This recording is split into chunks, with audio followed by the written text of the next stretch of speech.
Welcome back to Crime Chronicles. Today we take a look at the Kinahans, their life in Dubai, and the current state of their international criminal business. Stay tuned to find out if the coordinated approach taken by international law enforcement is having any effect on the lavish life of the Kinahan crime family. Some reports say that the cracks are starting to show and that the Kinahan Cartel is on the brink of collapse 18 months after financial sanctions and travel bans were imposed by the US government. Daniel Kinahan's high-intensity campaign to reinvent himself as a boxing promoter and agent was destroyed by a multi-agency press conference in Dublin in April of 2022. During the press conference, Gardai announced they were cooperating at an international level in protecting communities from organised and serious crime.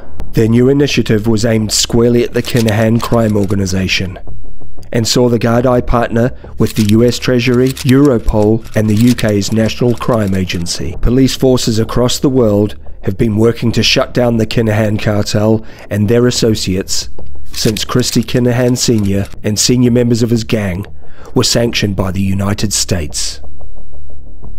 His sons, Daniel and Christopher Jr., are still holed up in the Dubai hideaway, expecting to share the same fate as their cartel partners, Eden Kinahan and Rafael Imperiali, who were both arrested in the Desert Kingdom. Daniel's cynical campaign to legitimize himself and his business by becoming a boxing agent and promoter was destroyed by the multi-agency press conference in Dublin.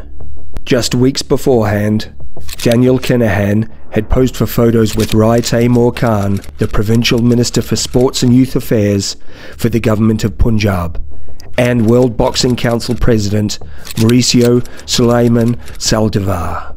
Almost overnight, the tide turned against Daniel Kinahan, with many people in the world of boxing quickly trying to distance themselves from him. However, Kinahan has gone to ground ever since the US State Department offered a $5 million reward for his arrest or information leading to the disruption of his finances. Kinahan Sr. and his two sons were sanctioned along with Sean McGovern, Johnny Morrissey, and Daniel's childhood pals, Ian Dixon and Bernard Clancy. McGovern, who was wounded in the Regency Hotel attack that saw David Byrne shot dead during a bid to kill Daniel by the Hutch gang, is also wanted for his alleged role in the murder of Noel Duckegg Kerwin.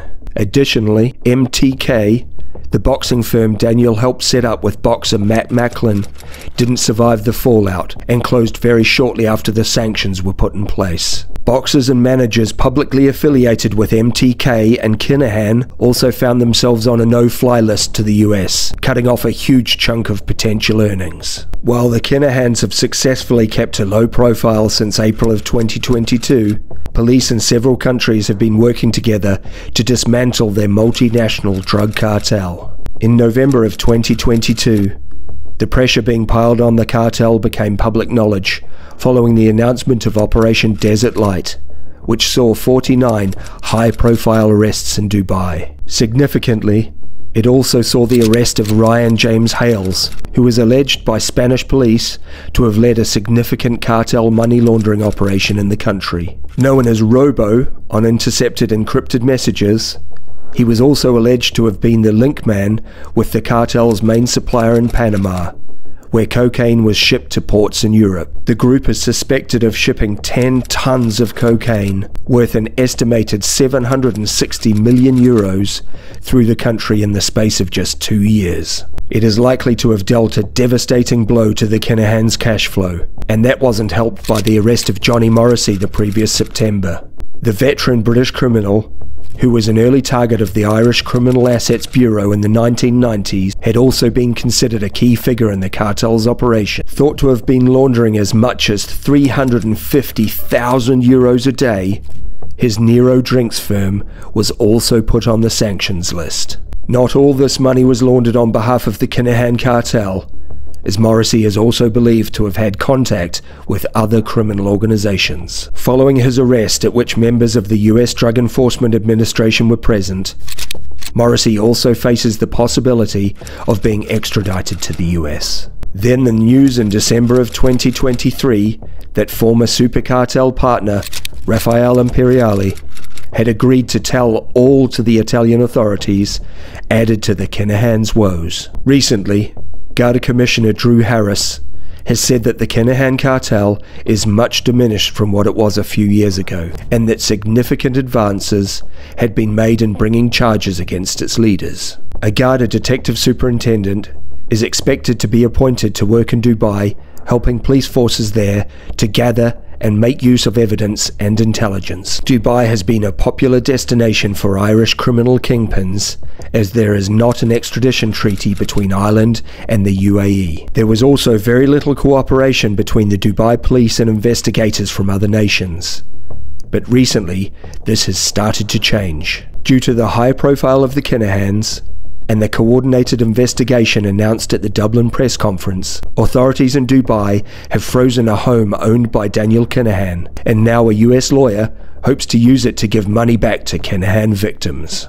Kinahan, who currently resides in a plush mansion on the Palm, is understood to have owned another villa worth at least 10 million euros, which was frozen by the UAE government last year. And now, Eric Montalvo, a US lawyer who is suing Kinahan, says he hopes to use Kinahan's home to ultimately give money back to victims' families. Mr. Montalvo said that he has clients who have been the victim of a crime, and there are potential assets to be recovered, which are being held in various jurisdictions. He went on to estimate that Daniel Kinahan's wealth could be in the billions of dollars, and he is only looking for a small portion of this on behalf of his client.